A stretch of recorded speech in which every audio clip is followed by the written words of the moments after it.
Hey guys, Jason here. I'm going to give you another metal tone using Positive Grid's Bias Amp 2 plugin. And in this video, I'm featuring the Insane 5153.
My coffee's cold. We're gonna have to fix that soon. Anyway, so what did you guys think about the metal tone you just heard?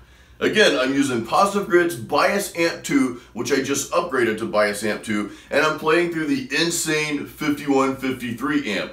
Now, I want to share a few notes, a few very important notes about the tone that you just heard in that song. So, for starters, for the rhythm tracks, I recorded 2 rhythm guitar tracks, and this is very typical for me when recording metal guitars. I'll record the initial track, then I'll hard pan that left, then I'll come back and record the second metal rhythm track, and I'll hard pan that one right. To me, that just gives you a very full sound. Now, the second note I want to share, and this is very important as well, Bias Amp 2 allows you to do some extremely deep editing within the amp. Like you can go in and mess with the preamp, the post amp. There's a pre and post EQ that you can mess with. There's transformers, you can change the tubes, and there's like so many subsettings that you can mess with beyond that. What you just heard was really just what I pulled in from the Insane 5153 amp.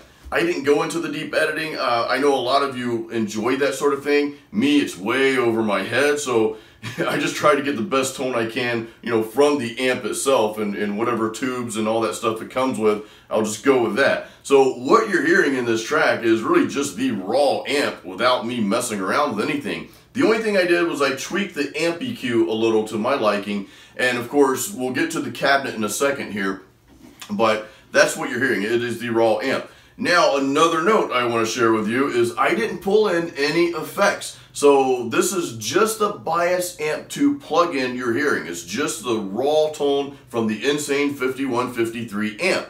Now, a lot of times we'll put like a tube screamer plugin in front of the amp or some kind of overdrive to tighten up the tone, and we might do post-processing and all that stuff. I didn't do any of that. Again, this is just the raw Insane 5153 amp from the Bias Amp 2 plugin.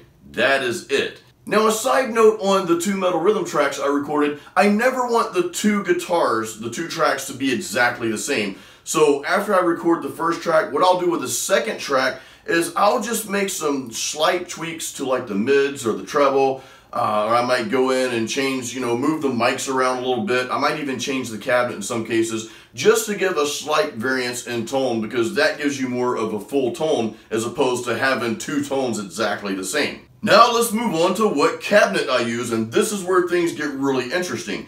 So when I purchased Bias Amp 2, when I purchased the plugin, I went ahead and got the Elite package because that gives you access to use their Celestion speakers.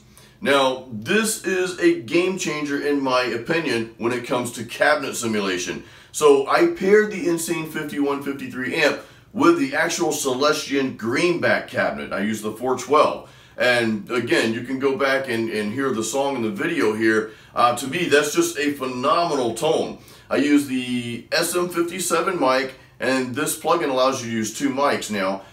So I paired that with the C414 mic. So again, really cool tone in my opinion. Now let's move on to the last piece, and that's the guitar solo you heard. So I wanted you guys to hear how the Insane 5153 sounded for metal and in the full mix, because that's like the core of our music. But I also wanted to throw in a lead track so you could hear how it sounded for guitar solos. Now for this one, I still didn't add any booster or any overdrive or anything like that. I did add a delay plugin. I don't know if you can hear it. It's like very minimal delay, but I just pulled it in from PreSonus Studio One, which is recording software I use. I just pulled in a simple analog delay from there. So we've got a little bit of delay on that, but everything else is really just the same. I bump up the mids and the treble quite a bit just to help it cut through the mix. I think I also added, yeah, here's a screenshot of it right here. I also used the post EQ that's within the Bias Amp 2 amp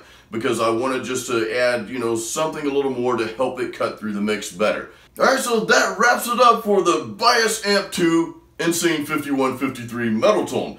Feel free to leave any questions or comments. If you guys have used this amp, used this plugin at all, I'd love to hear your thoughts on that. So please drop those below. I hope you guys enjoyed the video, and until next time, let me not spill that. Keep it metal.